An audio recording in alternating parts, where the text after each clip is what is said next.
When I found out that my husband was cheating on me, I thought nothing could hurt more than that. But then I found out who he was cheating with, and that almost destroyed me. It happened on a Thursday. I remember because I was folding laundry in the living room, half listening to a true crime podcast and sipping lukewarm coffee. The kind of forgettable gray day that slips into the week unnoticed. I reached into the basket for one of his gym shirts, and something fell out of the pocket, a folded piece of paper, thin and wrinkled from too many washes. It was a receipt, one of those cheesy, heart-shaped dinner bills from a place we'd gone to on our anniversary last year, only this one was dated just 5 days ago. The name signed at the bottom wasn't mine. I sat there for what felt like hours, staring at that receipt, trying to convince myself it had to be a mistake. Maybe it was someone else's. Maybe he dropped it for a friend. Maybe, but deep down, I already knew. The next day, I followed him. I told him I had a dentist appointment and left work early. I parked down the street from the apartment where I saw him walk in, holding hands with someone I couldn't quite see from my angle. My heart was pounding so hard, I thought I'd black out. I waited in my car for almost 2 hours, not sure what I was hoping to find or who. But when the door finally opened and she stepped out onto the porch with him, laughing like they were a real couple, everything stopped. The world tilted sideways. It wasn't a stranger. It was my adopted sister. My own sister. And in that moment, the man I loved and the girl I raised might as well have stabbed me in the same breath. Growing up, I never had much. My mother struggled with addiction, and my father was a ghost long before he officially walked out. I learned early on that love could be loud shouting matches, slammed doors, nights of silence that felt colder than any winter I knew. So I built my own version of love. I thought if I gave enough, forgave enough, proved myself enough, someone would choose me and stay. That someone was Nick. We met in college, 2 overworked kids, balancing classes and night shifts. He was charming in a quiet way, the kind of guy who actually listened when you talked. He didn't rush or interrupt. He noticed things, like how I always kept my car keys in my back pocket or how I'd braid my hair when I was anxious. Our relationship wasn't a whirlwind romance, it was slow and safe. That's what I needed. Stability, security, he gave me that, or so I thought. We moved in together after graduation and got married 3 years later. We bought a small house in the suburbs of Indianapolis, nothing fancy, but it was ours. I poured myself into making it feel like a home. I painted the walls in warm tones, built a tiny garden, stocked the pantry with his favorite snacks, even though I didn't eat half of them. I worked long hours as a middle school counselor, and Nick had landed a solid job in IT. Life wasn't perfect, but it felt like I was finally safe. And then came Emma.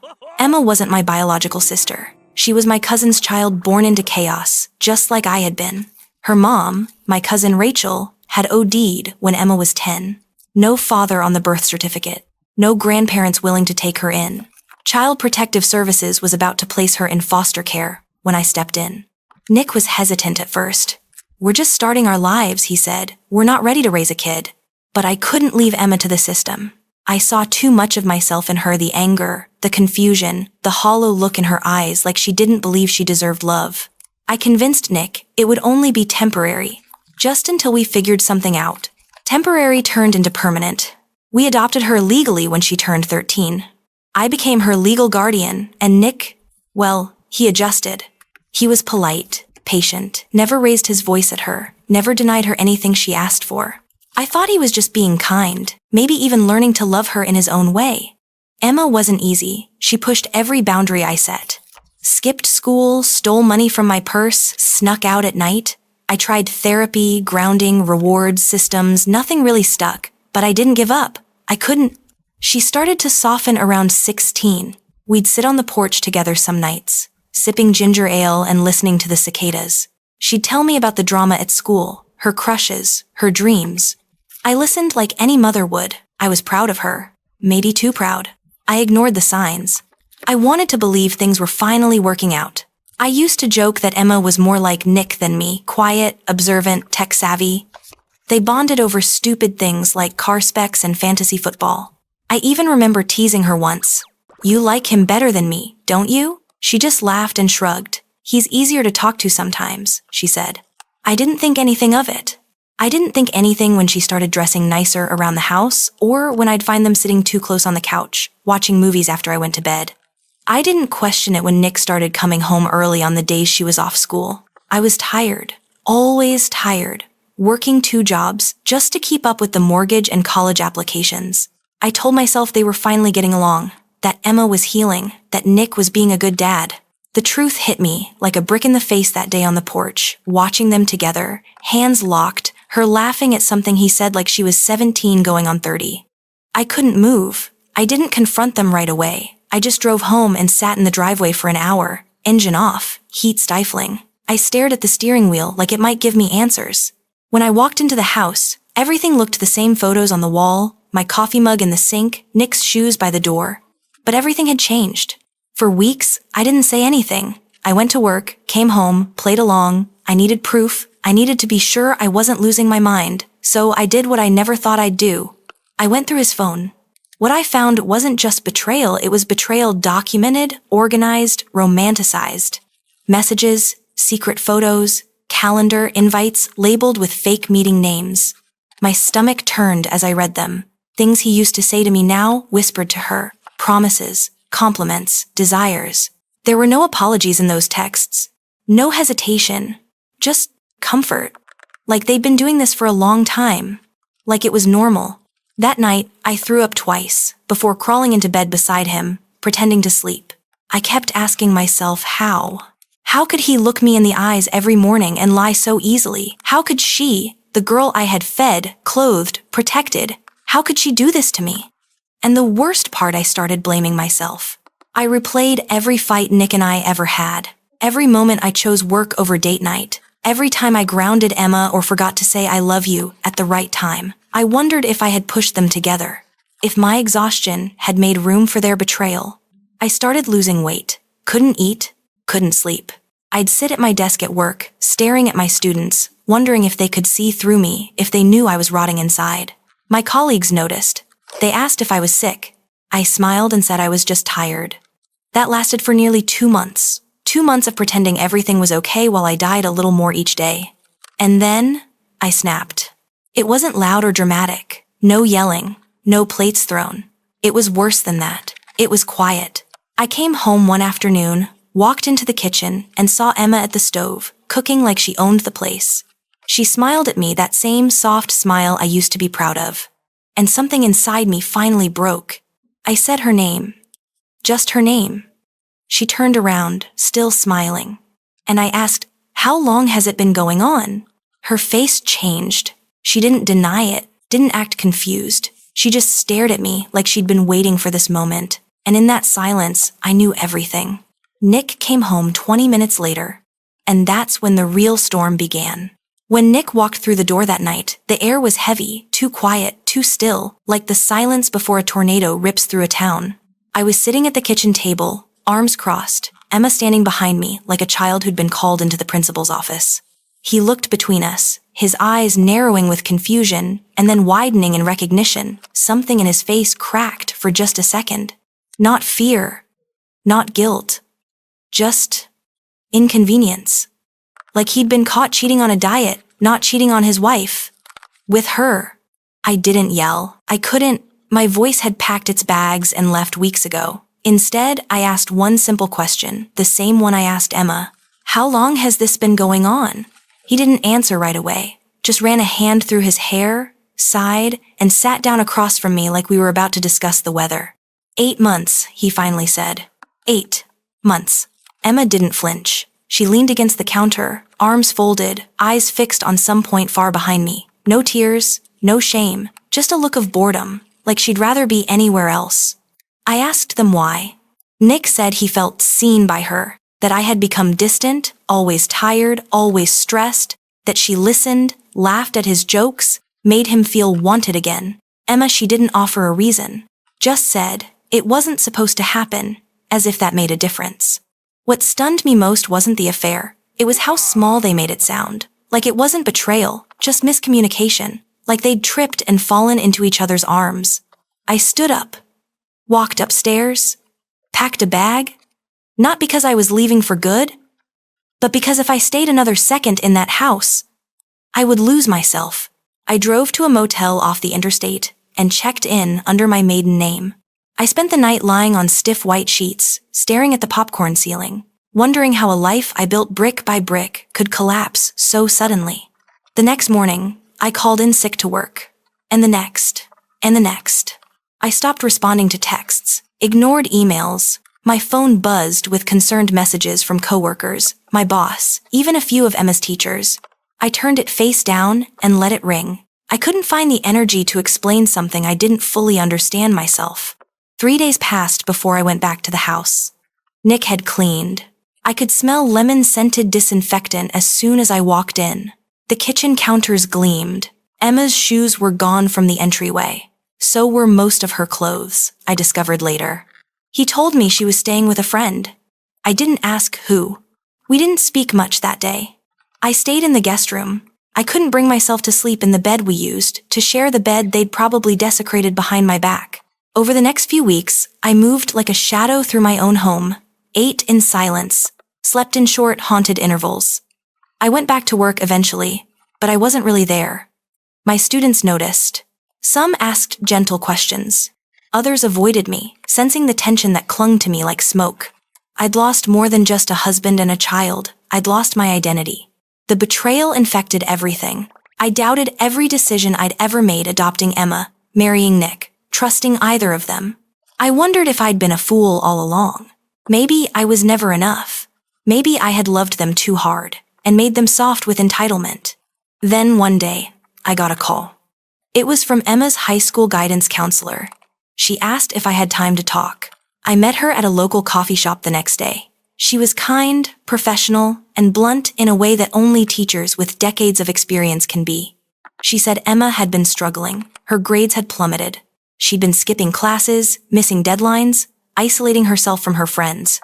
The school had received several concerning reports, one from a teacher who'd overheard Emma crying in the girls' bathroom, saying she had ruined everything. I blinked back tears as the counselor slid a folded note across the table. "We found this in her locker," she said. It was addressed to me, my name Mom scrawled in shaky handwriting on the outside. I didn't open it at the table. I waited until I was home, sitting alone on the back porch, the evening sun painting everything in golden silence. The note was short, apologetic, scared. She didn't justify what she did. She didn't ask for forgiveness. She just said she missed me, that she didn't know how to fix what she broke, that she wished I would answer her texts. I hadn't even realized she'd been texting me. I opened my phone and scrolled through the unread messages. There they were, dozens of them. Some rambling, some just a single word, please. It didn't undo what she'd done, but it cracked the wall around my heart. Just a little. I didn't reply, not yet. But I started thinking again. Eating, sleeping, moving, and slowly, like thawing after a long winter, I began reclaiming pieces of myself. I started therapy, alone at first, then with a support group for women who had survived betrayal. Their stories weren't identical, but the pain was familiar. We shared it like campfire heat, passing it around until it burned less. I also started journaling, not the cute Pinterest kind. The raw, messy, unfiltered kind. I wrote letters I never planned to send. To Nick, to Emma, to myself. One night, during a session with my therapist, she said something that stuck with me. Sometimes love isn't enough to stop people from hurting you, but it can still be enough to save you. That night, I realized I didn't want revenge. I didn't want to scream or break things or curse them forever. I just wanted peace. And for the first time in months, I could see it a path out. The next morning, I told Nick I wanted a divorce. He didn't argue, just nodded, said he'd been expecting it. I moved out a week later, found a one-bedroom apartment downtown with creaky floors and peeling paint, but it was mine, just mine. Emma wrote again, another letter, this one more desperate. She'd moved in with an older friend, someone she barely knew. She said she felt alone, afraid. She didn't ask to come home, she knew better than that, but she asked to see me, just once. I didn't reply right away. I let it sit. I let me sit, until I could answer as a person, not as a wound. And finally, I did. I told her I would meet her, just to talk, in a public place, with boundaries, no expectations. We met at a diner on the edge of town. She looked thinner, pale, eyes rimmed with the kind of exhaustion no teenager should carry. We sat across from each other, hands wrapped around cheap coffee mugs. "I'm sorry," she said, and this time she meant it. It wasn't a full reconciliation. That takes time. But it was a start. And as I walked back to my car that night, I felt something strange. Not joy, not closure, but strength. The kind that comes not from being untouched by pain, but from surviving it, standing up afterward, and walking forward anyway. Healing didn't happen all at once. It never does. There were no cinematic moments, no grand revelations. Just a slow, daily rebuilding, sometimes steady, sometimes not. I got the divorce finalized without drama. Nick didn't fight for the house, the car, or even much explanation. He signed the papers like he was clocking out from a job he no longer cared for. And somehow, that made it easier. I didn't need to see remorse on his face. I just needed to close the chapter. After the divorce, I poured my energy into small victories. I planted herbs in a windowsill box in my new apartment, made real breakfasts again, and went on long walks without needing a destination. I took a pottery class at the community center. I read books that had sat unopened for years. I even smiled at strangers, not because I had to, but because I wanted to. Work slowly became fulfilling again. My students, awkward, brilliant, chaotic, gave me purpose. I stopped feeling like a fraud. I let them see that healing was messy, but possible. One girl asked me why I looked calmer lately. I smiled and told her it was because I'd stopped trying to fix people who didn't want to be saved. Emma and I didn't rush anything. We kept meeting every few weeks, quiet meals in neutral places, walks in parks, short phone calls. She apologized again and again in small, honest ways. Sometimes just by listening. Sometimes by not asking for more than I could give. She told me things she hadn't said before about how she had never really known what love looked like and how when Nick started giving her attention, she mistook it for safety. I didn't excuse it, but I understood it in a way that made forgiveness possible. I told her something too, that love without boundaries isn't love, it's self-erasure, and I had erased myself for too long. Eventually, Emma moved in with a family friend who had known her since childhood, someone with experience, stability, and most importantly, distance. She enrolled in a vocational program and started working part-time. She sent me pictures of her cooking experiments and funny memes. It was still fragile, but it was something. Something real. As for Nick, I never heard from him again. Not really. I got the occasional generic email about taxes or paperwork, but beyond that, nothing. And I didn't miss him. Not the man he became. Maybe not even the man I thought he was. In time, I realized what hurt most wasn't losing him, but losing who I was around him, how small I had made myself to fit inside the space he offered. 1 year after the divorce, I hosted a small dinner in my apartment. Just 3 friends from work, a couple from my support group, and Emma.